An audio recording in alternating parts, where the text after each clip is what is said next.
Diciembre de 1941. El horizonte de la estepa rusa ya no es una línea que divide la tierra y el cielo, sino una mancha borrosa por una neblina perpetua de hielo y el denso humo del diésel. El aire, cargado de cristales de escarcha, corta la piel como una navaja de vidrio recién afilada. En las trincheras cavadas a toda prisa, el silencio de la nieve acumulada solo se interrumpe por el crujido siniestro del metal de los tanques, que se contrae violentamente por los 40 grados bajo cero. De un lado, la Wehrmacht alemana avanza con la arrogancia metálica de quien cree ciegamente que ha domado al destino. Sus generales, en puestos de mando calentados por estufas improvisadas, brindan con champán francés sobre mapas detallados de Moscú, seguros de que las torres del Kremlin caerán antes de que las últimas campanas de Navidad resuenen en Berlín. Ven a la Unión Soviética como un gigante con pies de barro, una estructura arcaica a punto de derrumbarse bajo el peso del acero alemán. Del otro lado, el Ejército Rojo no solo retrocede, sangra sin parar, una hemorragia de hombres y equipo que parece imposible de detener.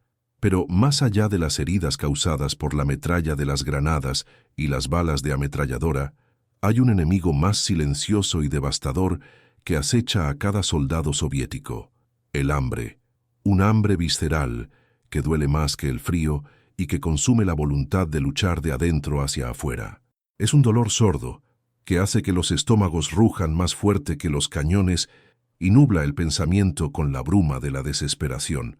Sin embargo, mientras el mundo observa lo que parece ser el fin de una era, algo empieza a moverse en los puertos helados de Murmansk y en los lejanos muelles de Vladivostok. Entre la bruma salina y el hielo marino empiezan a descargarse cajas de madera bruta, marcadas con letras occidentales extrañas a los ojos del campesino ruso. Dentro de ellas no solo hay munición o pólvora, sino el combustible calórico concentrado que cambiaría el rumbo de la humanidad. Suscríbete ahora y únete a nuestra legión de historiadores para vivir el pasado como nunca imaginaste, sumergiéndote en las entrañas de una logística que venció a imperios. En los meses que siguieron al inicio de la Operación Barbarroja, la maquinaria de guerra alemana parecía una fuerza de la naturaleza, una tormenta de acero imposible de contener.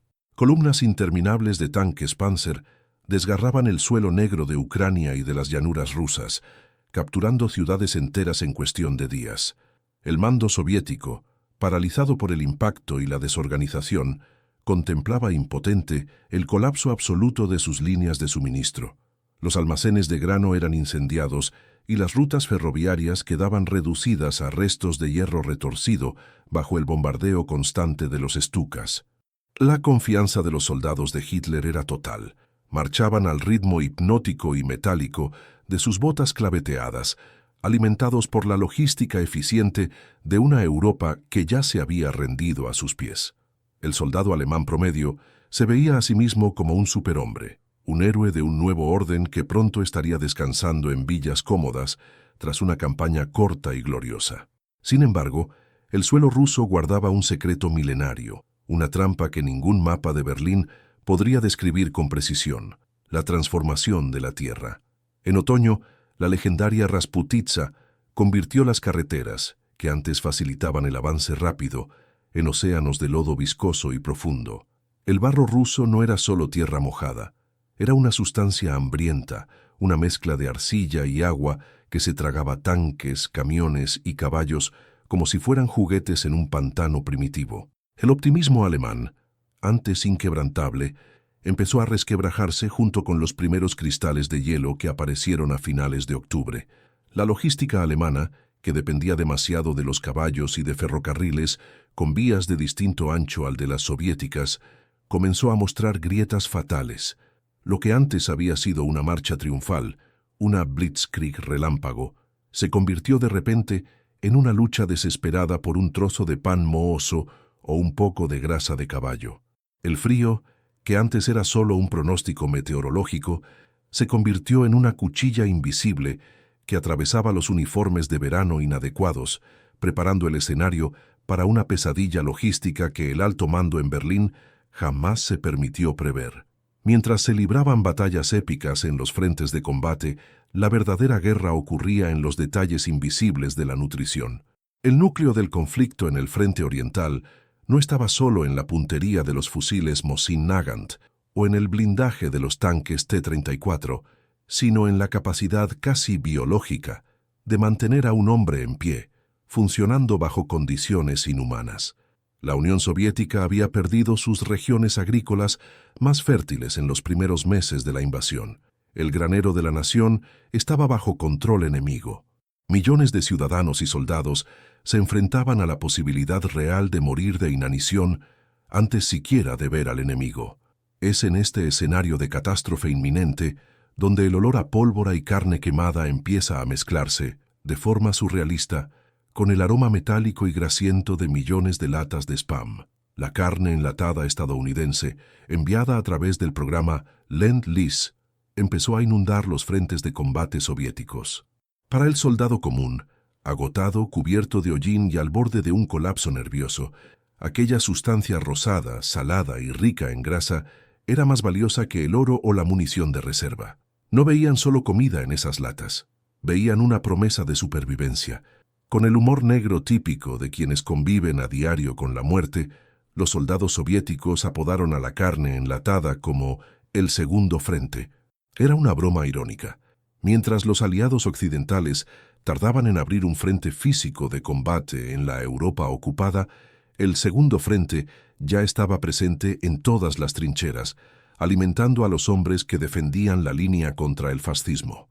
El sonido ensordecedor de las explosiones de los cohetes Katyusha, que desgarraban el cielo con un rastro de fuego, empezó a ir acompañado por el tintineo rítmico de bayonetas y abrelatas siendo usados frenéticamente en los momentos de tregua.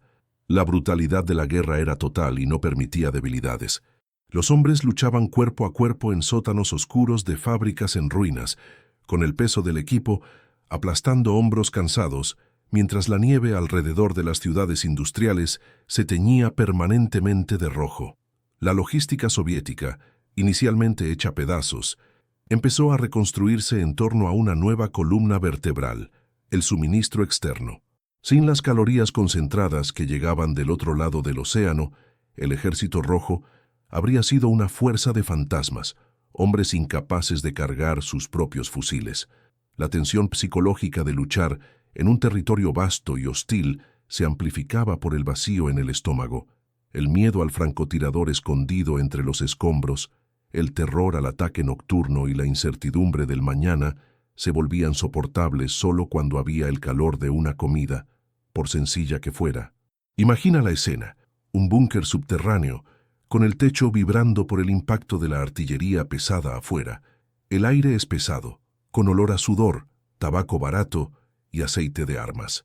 Un sargento soviético, con las manos negras de grasa y tierra, abre una de esas latas coloridas con la punta de su cuchillo. Devoran la grasa blanca y sólida sobre la carne como si fuera el banquete más fino. Esa grasa, despreciada en tiempos de paz, era el combustible que permitía al corazón latir a 30 grados bajo cero. Era lo que permitía que el cerebro siguiera calculando coordenadas de tiro y que el dedo siguiera apretando el gatillo. Mientras tanto, al otro lado de la tierra de nadie, el soldado alemán empezaba a mirar a sus propios caballos de tiro no como compañeros de transporte, sino como la única fuente de proteína disponible. El cambio de suerte estaba comenzando, y no venía solo de decisiones tácticas superiores, sino de una cadena de suministro que cruzaba océanos para asegurar que el soldado soviético tuviera más energía que su agresor. La inmensidad de la estepa rusa, que los alemanes creyeron que sería su nuevo espacio vital, se estaba convirtiendo en su tumba, y cada lata de carne abierta en las líneas soviéticas era un clavo más en el ataúd de las ambiciones de Hitler. La guerra de aniquilación, planeada para ser rápida y limpia para los invasores, se estaba convirtiendo en una guerra de desgaste donde el estómago era el campo de batalla decisivo. El aislamiento de las unidades alemanas, atrapadas en bolsas de resistencia, contrastaba severamente con la nueva movilidad rusa, que ahora empezaba a alimentarse de una dieta que les permitía marchar distancias más largas y luchar por más tiempo. La pesadilla que Berlín jamás previó apenas empezaba a tomar forma real, y el olor a carne enlatada en el aire de las trincheras era la señal de que el gigante soviético no solo estaba despertando, sino que estaba siendo alimentado para la venganza. A medida que el año 1941 se despedía con un rastro de sangre y hielo, la situación de la Unión Soviética dejaba de ser solo crítica para volverse existencial. El avance alemán no solo había conquistado territorios, había amputado el estómago de la nación. Con la caída de Ucrania y de las regiones fértiles del sur, el Ejército Rojo perdió el acceso a sus mayores fuentes de grano, ganado y remolacha azucarera. Lo que quedaba era una tierra arrasada por la política de Stalin, donde todo lo que no pudiera retirarse debía ser destruido. Los campos de trigo eran quemados, convirtiendo el horizonte en una hoguera negra, y el ganado era sacrificado para que nada cayera en manos del invasor. El resultado fue un vacío catastrófico. En las ciudades sitiadas y en los frentes de batalla, la ración diaria de un soldado, que ya era escasa, se redujo a poco más que un trozo de pan negro, duro como una piedra y mezclado con serrín o celulosa para darle volumen. El soldado soviético no luchaba solo contra los tanques de Guderian, luchaba contra su propio cuerpo, que empezaba a apagarse. La fatiga crónica volvía lentos los reflejos. En una guerra donde un segundo de duda significaba una bayoneta en el pecho, la desnutrición era una sentencia de muerte silenciosa. La mente de un hombre hambriento no divaga sobre ideologías políticas o el destino de la patria. Se obsesiona de forma enfermiza con la imagen de una patata cocida o un trozo de grasa. En las trincheras lodosas, la moral se escurría junto con el agua del deshielo. ¿Cuánto tiempo puede un hombre sostener un fusil sin tener nada en las tripas? Era la pregunta que resonaba en el silencio de los centinelas. La desesperación era palpable en los ojos hundidos de los reclutas, muchos de ellos campesinos que habían visto cómo dejaban atrás a sus propias familias en aldeas hambrientas, donde el único sonido era el viento soplando a través de graneros vacíos. Mientras tanto, en los mares agitados del Atlántico Norte, la salvación de la Unión Soviética se jugaba en una ruleta rusa de acero y agua salada. Los convoyes del Ártico, cargados con toneladas de suministros estadounidenses, se enfrentaban a la furia de la marina alemana y al aislamiento mortal de los icebergs. Cada barco que se hundía se llevaba consigo millones de calorías que podrían haber sostenido a divisiones enteras. El costo humano para traer el alimento era altísimo. Los marineros mercantes morían en aguas tan frías que el corazón se detenía en segundos. Todo para asegurar que los puertos de Murmansk y Arjángelsk recibieran las cajas marcadas con las siglas USA. La logística era una pesadilla de coordinación y sacrificio. Cuando los primeros cargamentos masivos de carne enlatada finalmente empezaron a subir a los trenes que partían hacia el este, la realidad en el frente de batalla cambió de forma casi mística. La introducción sistemática de la tushonka, carne de cerdo cocida y enlatada, y del spam estadounidense fue como una transfusión de sangre para un paciente terminal. Imagina el impacto psicológico de un soldado que pasó semanas masticando cuero o raíces, recibiendo de repente una lata de metal brillante. Al abrirla, el olor a grasa animal y especias llenaba el ambiente saturado de muerte. Para muchos, aquel era el olor de la esperanza. No era solo comida, era la prueba material de que no estaban solos, de que una potencia industrial al otro lado del mundo estaba inyectando vida en sus venas. El spam, con su textura uniforme y color rosado, se convirtió rápidamente en una leyenda. Era versátil, podía comerse frío en las marchas forzadas, freírse en la hoja de una pala sobre una pequeña hoguera o mezclarse en calderos de kasha para darle sabor a la papilla de cereales. El cambio fue profundo. Donde antes había hombres tambaleantes por la debilidad, ahora surgía una fuerza capaz de mantener ofensivas durante días. La proteína y la grasa proporcionadas por las latas estadounidenses eran lo que permitía al soldado soviético resistir marchas de 40 kilómetros al día bajo el peso de morteros y munición. El mando soviético se dio cuenta de que la carne enlatada era el multiplicador de fuerza definitivo. Sin ella, los planes de contraataque eran meras fantasías sobre el papel. Un soldado alimentado puede cavar trincheras más profundas, puede apuntar con más firmeza y, sobre todo, puede mantener la cordura en medio del caos. El segundo frente no era solo una broma de trinchera, era un reconocimiento honesto de que la supervivencia del Estado soviético dependía ahora del excedente industrial de las fábricas de Chicago y Minnesota. En las memorias de los veteranos, la llegada del SPAM se describe a menudo con una reverencia casi religiosa. Un soldado describió el momento en que abrió su primera lata como el instante en que supo que los alemanes perderían la guerra. La lógica era simple.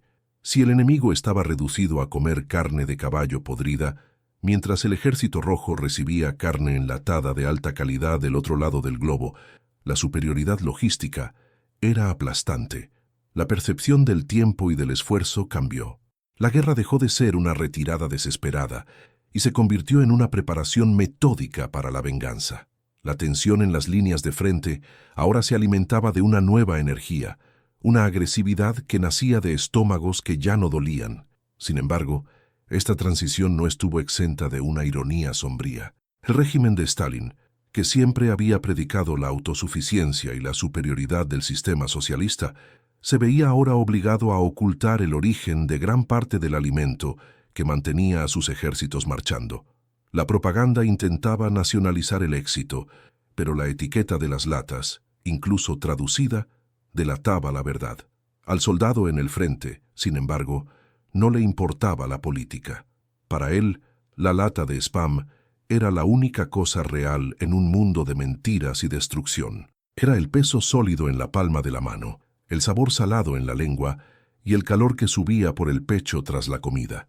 El invierno de 1942 trajo nuevas pruebas, pero el Ejército Rojo que lo enfrentaba era diferente al de 1941.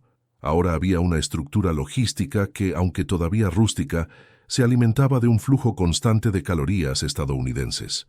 Mientras las tropas alemanas en Stalingrado empezaban a sentir el rigor del cerco y la agonía del hambre extrema, los soviéticos que cerraban el anillo a su alrededor estaban por primera vez en ventaja nutricional. El hambre, que antes había sido la mayor aliada de Hitler, estaba cambiando de bando. El hielo seguía matando, el aceite seguía congelándose en los motores, pero el corazón del soldado soviético latía con la fuerza de quien había redescubierto la energía para luchar. El cambio de marea estaba cerca, y no se anunciaría solo con salvas de artillería, sino con el sonido metálico de millones de latas siendo abiertas simultáneamente a lo largo de un frente de miles de kilómetros. El destino de Europa se estaba decidiendo no solo en mesas de mapas, sino en cocinas de campaña donde el SPAM estadounidense se convertía en la base de la resiliencia rusa. La arrogancia alemana, que había ignorado la importancia de la logística alimentaria a largo plazo, estaba a punto de chocar frontalmente contra un ejército que había aprendido a transformar la carne enlatada en potencia de fuego. El pesadilla de los generales de Hitler estaba a punto de hacerse realidad. Un gigante que, una vez alimentado, no se detendría hasta llegar a las puertas de Berlín. A medida que el invierno de 1942 se profundizaba, la ciudad de Stalingrado se transformaba en el epicentro de un apocalipsis de hormigón y acero. En las orillas del Volga, la guerra había perdido cualquier rastro de caballerosidad o estrategia elegante, convirtiéndose en una disputa primitiva por la supervivencia entre los escombros. Para el soldado soviético, el horizonte era una sucesión interminable de esqueletos de edificios bombardeados y el olor omnipresente de cuerpos en descomposición bajo la nieve. La logística, que ya era un desafío hercúleo, se convirtió en una odisea de desesperación. Cruzar el río Volga bajo el fuego constante de la artillería alemana era una sentencia de muerte, y cada centímetro de espacio en los botes se disputaba entre munición y alimento. Pero el hambre ahora había alcanzado un nivel de horror que las palabras apenas pueden describir. En Leningrado, al norte, el sitio había reducido a la población a lo impensable, donde se hervía el cuero de los zapatos para extraer algo de proteína, y la oscuridad de los apartamentos helados escondía secretos de una desesperación innombrable. En el frente de combate, la presión era igualmente abrumadora. El soldado soviético promedio Vivía en un estado de trance hipnótico causado por la privación. La mente, privada de calorías, empieza a jugar malas pasadas. Las sombras en las ruinas parecen moverse con intenciones malévolas, y el sonido de una rama rompiéndose suena como un disparo de cañón.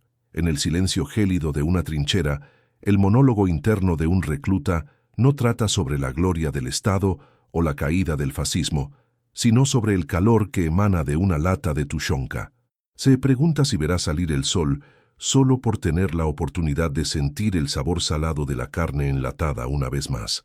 Hay una soledad profunda en morir con el estómago vacío, un sentimiento de que el universo es indiferente al sacrificio humano. El miedo ya no es a la bala, sino a la debilidad que impide que el brazo levante el fusil. Cada caloría enviada por los convoyes estadounidenses se convirtió literalmente en un minuto más de vida, una pequeña victoria contra la entropía que amenazaba con devorar al Ejército Rojo. Sin embargo, nuevos obstáculos surgían como murallas invisibles. Los alemanes, al darse cuenta de que la resistencia soviética no colapsaría fácilmente, intensificaron los ataques a las líneas de suministro. El Atlántico se convirtió en un cementerio de barcos mercantes, donde los U-boats alemanes cazaban las calorías destinadas a Rusia con una eficiencia cruel. Miles de toneladas de spam y carne de cerdo enlatada reposaban ahora en el fondo del océano, fuera del alcance de los hombres que las necesitaban desesperadamente. En el Cáucaso, el avance alemán amenazaba con cortar las rutas que venían por Irán, el llamado corredor persa, por donde fluía una parte vital de la ayuda aliada. La tensión era eléctrica. Si esa arteria se cortaba, el Ejército Rojo, a pesar de toda su valentía, simplemente dejaría de funcionar por falta de combustible humano y mecánico. La desesperación en los altos mandos soviéticos era una sombra constante, escondida tras órdenes brutales de ni un paso atrás. La psicología del combate cambió bajo el peso de esta escasez. El soldado alemán, antes el señor absoluto de la logística europea, empezó a consumirse. Observaban con una mezcla de envidia y terror a los prisioneros soviéticos que, a pesar de estar agotados, todavía llevaban consigo restos de raciones estadounidenses de alta densidad energética. El contraste era flagrante. Mientras el soldado de la Wehrmacht luchaba por digerir un trozo de pan de centeno congelado, el soviético, cuando llegaba el suministro, tenía acceso a grasas y proteínas que mantenían el motor biológico funcionando. El impacto emocional de ver al enemigo mejor alimentado es devastador para la moral. El soldado alemán sentía que su propia patria lo había abandonado en el vasto desierto blanco, mientras el mundo entero parecía enviar latas de comida para sostener a su adversario. El cambio de marea empezó a manifestarse no en una gran explosión, sino en un cambio sutil en el ritmo de la guerra. A finales de 1942, la operación de transporte a través de Irán alcanzó su capacidad máxima. Miles de camiones Studebaker, cargados hasta el límite con munición y sobre todo con millones de latas de spam, empezaron a cruzar las montañas y desiertos hacia las llanuras rusas. Fue un triunfo de la ingeniería y la logística sobre la geografía. Estos camiones no eran solo vehículos, eran los portadores de la resiliencia. Cuando los primeros convoyes de Studebakers llegaron a las proximidades de Stalingrado, el efecto fue inmediato. El Ejército Rojo ahora tenía la movilidad necesaria para ejecutar maniobras de cerco a gran escala. La carne enlatada dio a los soldados la energía para cavar kilómetros de trincheras en suelo congelado en tiempo récord, preparando la trampa que se tragaría al sexto ejército alemán. La noticia de que los depósitos estaban finalmente llenos se extendió por las líneas soviéticas como un incendio. No era solo una cuestión de nutrición, era la percepción de que la balanza del poder industrial se había inclinado definitivamente de su lado. El soldado soviético ahora ya no necesitaba racionar cada bocado con el miedo de que fuera el último. Podía luchar con una agresividad renovada. El sonido metálico de millones de latas siendo abiertas en las horas previas a la Operación Urano fue el preludio silencioso del desastre alemán. La tensión que antes era pura desesperación se transformó en una expectativa feroz de venganza. Sabían que allá afuera, en el frío mortal, los alemanes se morían de hambre, mientras ellos, alimentados por la industria estadounidense y la determinación rusa, estaban a punto de desatar el infierno. El clímax de este momento de transición fue la percepción de que la guerra había cambiado de naturaleza.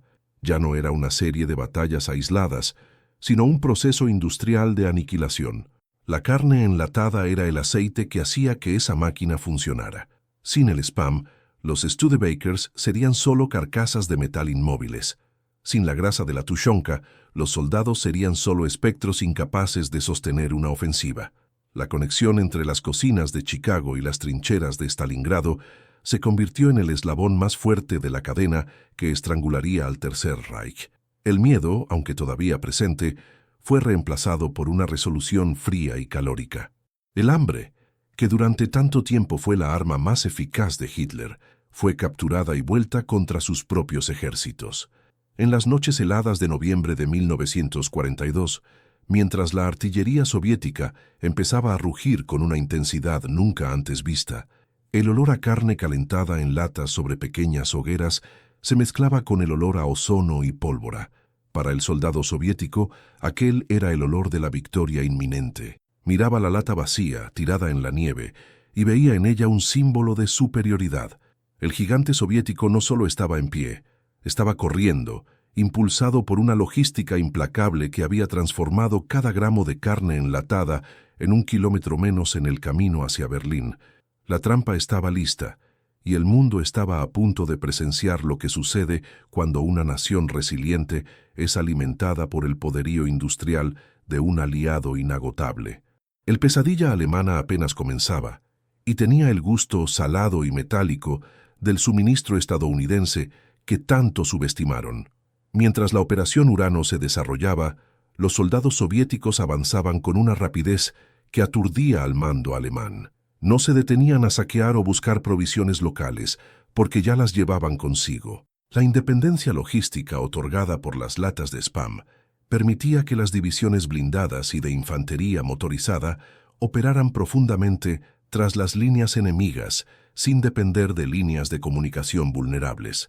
El soldado soviético se convirtió en una entidad autosuficiente por periodos cortos, un depredador que no necesitaba detenerse a cazar porque traía la presa enlatada en el bolsillo de su abrigo. La sorpresa alemana ante esta nueva capacidad de maniobra fue total, marcando el inicio del fin de su supremacía en el frente oriental.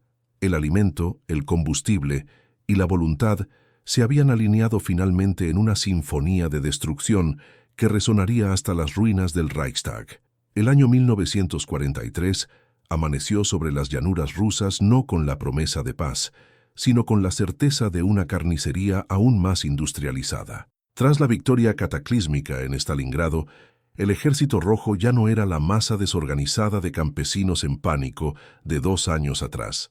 Se había convertido en un depredador colosal, cuyos dientes estaban hechos de acero siberiano y cuyos músculos se alimentaban de proteína transatlántica. Sin embargo, el éxito traía consigo un nuevo y terrible conjunto de obstáculos. A medida que las líneas soviéticas avanzaban hacia el oeste, recuperando territorios devastados, se alejaban cada vez más de sus bases de suministro. La geografía rusa, que antes había sido una aliada contra el invasor, ahora se convertía en una barrera para los libertadores. Las carreteras, si es que podían llamarse así, eran cicatrices de lodo y cráteres que desafiaban cualquier intento de movimiento. La logística soviética estaba estirada hasta el punto de ruptura, y la amenaza de un colapso por agotamiento planeaba como una nube negra sobre el alto mando en Moscú. El avance constante exigía un consumo de energía que desafiaba las leyes de la biología. Un soldado en ofensiva consume casi el doble de calorías que un hombre en posición defensiva. Necesita fuerza para cargar fusiles, munición, granadas y el peso psicológico de una venganza que se acumulaba desde hacía años. Pero la tierra que recuperaban era un desierto de cenizas. Los alemanes, en su retirada metódica y cruel, aplicaban la política de tierra quemada con una precisión quirúrgica. Los pozos eran envenenados, las plantaciones quedaban reducidas a carbón y cada animal de granja era ejecutado. El soldado soviético avanzaba sobre un suelo que no podía ofrecerle ni una raíz comestible. La pesadilla del hambre, que parecía haber sido domada, regresaba ahora bajo la forma de una crisis de distribución. Sin el flujo constante de alimento concentrado, la ofensiva moriría por inanición antes incluso de cruzar la frontera polaca.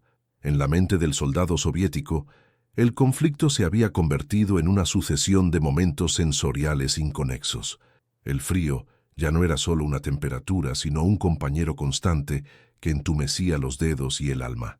El monólogo interno de un sargento veterano, agachado en el compartimento de un camión Studebaker, que se sacudía violentamente, era una mezcla de odio y gratitud silenciosa. Miraba la pequeña lata de spam en sus manos callosas y veía en ella el único vínculo con la cordura. Esto no es solo carne, pensaría, sintiendo el peso frío del metal contra la palma de la mano. Esto es el tiempo que gané para no morir hoy. La relación con la comida se había vuelto casi mística. El olor de la grasa de cerdo enlatada, que en tiempos de paz podría considerarse vulgar, era ahora el perfume de la supervivencia. Había una culpa sorda también, un sentimiento de privilegio sombrío al comer frente a civiles esqueléticos que emergían de las ruinas de las aldeas liberadas. El soldado se había convertido en un guardián de calorías, un portador de energía, en un mundo donde la vida estaba siendo drenada por el hielo y el fuego. La tensión emocional se exacerbaba por la incertidumbre de la batalla de Kursk, que se aproximaba como una tormenta de proporciones bíblicas. El soldado sabía que el acero alemán todavía era formidable, que los nuevos tanques Tiger y Panther eran monstruos capaces de incinerar divisiones enteras. El miedo no había desaparecido, simplemente había sido empujado al fondo de la conciencia por el imperativo de la supervivencia física. El hambre, si regresaba con toda su fuerza, rompería la última barrera de resistencia psicológica. La dependencia del suministro extranjero era un secreto a voces en las trincheras, una verdad que la propaganda oficial intentaba ocultar con himnos patrióticos, pero que el estómago del soldado confirmaba en cada comida. El segundo frente de metal y carne era lo que mantenía la promesa de que la pesadilla tendría un fin. La situación empeoraba con el regreso de la Rasputitsa de primavera en 1943. El barro ruso, un elemento que parece tener voluntad propia, transformó el avance en una agonía a cámara lenta. Los caballos morían de agotamiento cardíaco intentando arrastrar cañones, y los hombres perdían las botas en el lodo viscoso. Fue en ese momento de estancamiento peligroso cuando la logística estadounidense mostró su verdadero rostro. No eran solo las latas de spam las que llegaban, sino los medios para entregarlas. Los camiones Studebaker y los jeeps Willys empezaron a superar el barro de una forma que los vehículos alemanes, con su ingeniería compleja y frágil, jamás lograron. El giro no fue un evento único, sino una acumulación de poder motorizado. La noticia de que miles de nuevos vehículos y millones de toneladas de provisiones habían desembarcado en el puerto de Murmansk corrió como un susurro de esperanza a través de las líneas. El evento que lo cambió todo, sin embargo, fue la decisión del mando soviético de motorizar íntegramente sus unidades de élite, usando casi exclusivamente equipo estadounidense. De repente, el Ejército Rojo ya no estaba limitado por la velocidad del paso de un hombre hambriento o por el cansancio de un caballo. La unión entre el combustible fósil y el combustible calórico de las latas de carne creó una fuerza de choque con una movilidad sin precedentes. La información estratégica de que la capacidad de transporte soviética había superado a la alemana en una proporción de 3-1 fue el golpe de gracia para las esperanzas de Hitler de estabilizar el frente. El soldado soviético se dio cuenta de que la marea no solo había cambiado, se había convertido en un tsunami. En las vísperas de la gran batalla de Kursk, el contraste entre los dos ejércitos era flagrante. Del lado alemán, el racionamiento se había vuelto draconiano. La falta de grasas y proteínas animales empezaba a pasar factura en la agudeza visual y en la resistencia de los soldados. Eran sombras de una élite que un día creyó ser invencible. Del lado soviético, a pesar de todo el sufrimiento y de la brutalidad del mando, las cocinas de campaña operaban con una eficiencia industrial. El spam, la carne enlatada y los huevos en polvo estadounidenses proporcionaban la densidad energética necesaria para que los tanquistas soviéticos soportaran horas de combate encerrados en compartimentos sofocantes. El giro se había consolidado. El Ejército Rojo era ahora el ejército mejor alimentado y motorizado de la historia de Rusia. La percepción de que la victoria era inevitable empezó a filtrarse incluso entre los reclutas más jóvenes. Miraban las columnas de camiones cargados con cajas de comida y sabían que la máquina que los sostenía era global. La sensación de aislamiento que había marcado el año 1941 fue reemplazada por una conciencia de poder colectivo. La carne enlatada, con su etiqueta extranjera y su contenido salado, era la prueba física de que el fascismo estaba siendo cercado por una alianza de industrias que nunca podría esperar igualar. El monólogo de miedo fue reemplazado por un coro de determinación alimentada. El hambre fue vencida en la retaguardia para que la guerra pudiera ser vencida en el frente. El clímax de este periodo de transición fue la preparación para la Operación Bagration, la ofensiva que destruiría al grupo de ejércitos centro de Alemania. La escala de la preparación logística fue algo que el mundo nunca había visto. Millones de latas de spam fueron almacenadas en depósitos camuflados en los bosques de Bielorrusia. El soldado soviético ahora recibía no solo lo suficiente para sobrevivir, sino lo suficiente para triunfar. La tensión que antes era de pura desesperación se había transformado en una energía latente, un muelle comprimido listo para ser soltado. La pesadilla alemana estaba a punto de entrar en su fase final, impulsada por un ejército que había aprendido que la libertad, además de sangre, exigía una logística implacable y un suministro inagotable de calorías. La venganza estaba siendo enlatada, transportada y preparada para ser servida fría en las ruinas del Tercer Reich. Mayo de 1945. El corazón de Berlín es un abismo de humo negro, polvo de ladrillos molidos y el olor acre de cuerpos que la primavera no logró ocultar. El silencio que sigue al alto el fuego es más ensordecedor que el rugido de los 10.000 cañones que pulverizaron la capital del Reich. En las calles llenas de escombros, el soldado soviético camina con una postura que mezcla el cansancio absoluto con la arrogancia de quien sobrevivió al infierno. Ya no es el recluta hambriento de 1941, cuyos ojos reflejaban el pavor de un colapso inminente. Ahora es el señor de las ruinas, y en su mano sostiene un símbolo tan potente como el fusil que lleva al hombro, una lata vacía de carne estadounidense, desechada sobre los mapas rotos de un imperio que pretendía durar 1000 años. La tensión que sostuvo el frente oriental durante 4 largos años finalmente se rompe, revelando la escala monumental de una victoria que se conquistó tanto en las cocinas de Chicago como en las trincheras de Stalingrado. El clímax de esta jornada no fue solo un evento militar, sino el triunfo de una logística implacable sobre la ideología de la muerte. El Ejército Rojo que entró en Berlín era una fuerza híbrida, una máquina de guerra soviética movida por una transfusión industrial masiva proveniente de Occidente. Mientras los últimos defensores alemanes, muchos de ellos niños y ancianos, masticaban trozos de pan hechos de harina de guisantes y serrín, el soldado soviético tenía el lujo de una dieta rica en grasas y proteínas. La ironía era suprema. La ideología nacional-socialista, que predicaba la superioridad biológica y la autosuficiencia aria, estaba siendo aplastada por hombres alimentados por el excedente calórico de una democracia que ellos despreciaban.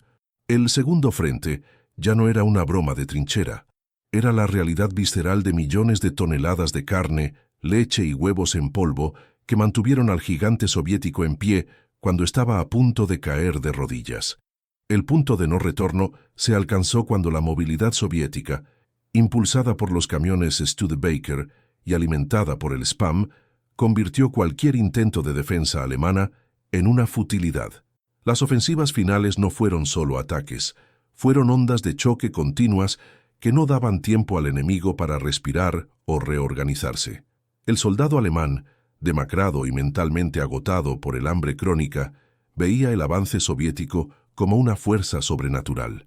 No podía entender cómo un ejército que había sido casi destruido en 1941 podía ahora operar con tal vigor y abundancia.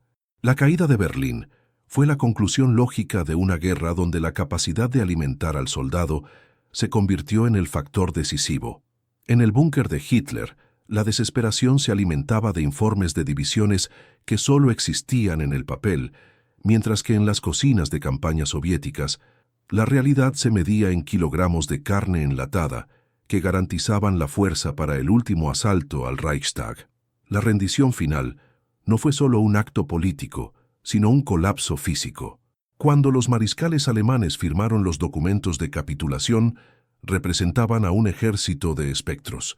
Millones de prisioneros alemanes, antaño orgullosos conquistadores de Europa, eran ahora columnas interminables de hombres cuyas costillas se marcaban a través de uniformes harapientos. El contraste con los generales soviéticos era absoluto. Aunque agotados y marcados por la pérdida de millones de compatriotas, los líderes del Ejército Rojo comandaban una fuerza que había aprendido la lección más dura de la historia. La valentía es un combustible que requiere mantenimiento constante. El costo humano había sido inimaginable, con el suelo de Rusia y de Europa Central saturado de sangre, pero la victoria había sido garantizada por una cadena de suministros que unía el Volga con el Mississippi. Con el fin de los combates, las consecuencias de esta alianza improbable empezaron a manifestarse de formas complejas. Años más tarde, en un momento de rara honestidad, Nikita Khrushchev admitiría en sus memorias lo que el régimen de Stalin intentó borrar de la historia oficial. Sin la ayuda alimentaria estadounidense, el Ejército Rojo no habría tenido fuerzas para continuar la lucha tras los primeros desastres. Fue categórico al afirmar que la carne enlatada salvó a la Unión Soviética de la inanición total. Sin embargo, con el inicio de la Guerra Fría, la memoria de la tushonka y del spam estadounidense fue sistemáticamente suprimida. Las latas coloridas desaparecieron de los museos y los libros escolares fueron reescritos para glorificar únicamente la producción interna. El legado de la ayuda aliada se convirtió en una cicatriz incómoda en la narrativa de la autosuficiencia comunista, un secreto guardado por veteranos que sabían exactamente qué los había mantenido vivos en los inviernos más sombríos. El trauma del hambre, sin embargo, no pudo borrarse tan fácilmente de la memoria colectiva del pueblo soviético. Para generaciones de supervivientes, el miedo al estómago vacío se convirtió en una característica definidora del alma rusa. Las ciudades fueron reconstruidas, las fábricas volvieron a producir tractores en lugar de tanques, pero la visión de una despensa llena se convirtió en el símbolo máximo de seguridad. El sacrificio de Leningrado, donde el canibalismo y la muerte por inanición fueron la regla, permaneció como un recordatorio eterno de lo que sucede cuando la logística falla. El spam y la carne enlatada se convirtieron, en la memoria de quienes estuvieron allí, en algo más que alimento. Se convirtieron en talismanes de una era en la que la humanidad fue llevada al límite absoluto y sobrevivió gracias a un esfuerzo de solidaridad industrial sin precedentes. Al reflexionar sobre este capítulo de la historia, nos damos cuenta de que el Frente Oriental se decidió en los detalles mundanos de la supervivencia. La arrogancia militar de Hitler, que creía que la voluntad y la raza superarían a la economía y la nutrición, chocó con la realidad bruta de las calorías. La lección es clara y atemporal. La guerra se decide tanto por lo que entra en la boca del soldado como por lo que sale del cañón de su fusil. La resiliencia humana es vasta, pero tiene un límite biológico, y la victoria pertenece a quienes logran sostener esa resiliencia a través de una organización implacable. La sangre en la nieve es el testimonio del costo de la libertad, pero la carne enlatada fue el combustible que permitió que ese sacrificio no fuera en vano. El legado de esta guerra de latas es un recordatorio de que, en los momentos de mayor oscuridad, la supervivencia depende de nuestra capacidad de cooperación y de nuestra comprensión de las necesidades más básicas del espíritu y del cuerpo humano. Las ruinas de Berlín hoy son memoriales silenciosos de un tiempo de barbarie, pero si escuchas con atención, todavía puedes oír el eco metálico de los millones de latas que alimentaron la marcha hacia la victoria. El mundo que emergió de 1945 fue moldeado por esta alianza de hierro y proteína, una unión que salvó a la civilización del abismo fascista solo para sumergirse en un nuevo tipo de confrontación. Pero por un breve y decisivo momento, las diferencias ideológicas fueron silenciadas por el rugido del hambre, y la carne estadounidense se convirtió en el pan de la resistencia rusa. Esta es la historia invisible de la Segunda Guerra Mundial, la historia del combustible silencioso que movió al gigante soviético y cambió para siempre el mapa del mundo. La historia de la humanidad se escribe con sangre, pero se sostiene con lo que nos mantiene vivos. El segundo frente en latas fue el héroe anónimo de una saga de horror y triunfo. Dale a me gusta, comparte y suscríbete para más historias épicas de la historia, donde nos sumergimos en los detalles que los libros de texto a menudo olvidan. Tu viaje por el pasado acaba de comenzar y cada batalla esconde secretos que aún esperan ser revelados. ¿Qué batalla o evento crucial quieres ver explorado en nuestra próxima jornada? Deja tu comentario abajo y únete a nuestra legión de historiadores en la búsqueda de la verdad detrás de los grandes mitos. El pasado es un espejo del futuro, y comprenderlo es la única forma de asegurar que los errores de ayer no se conviertan en las pesadillas de mañana. Hasta la próxima historia.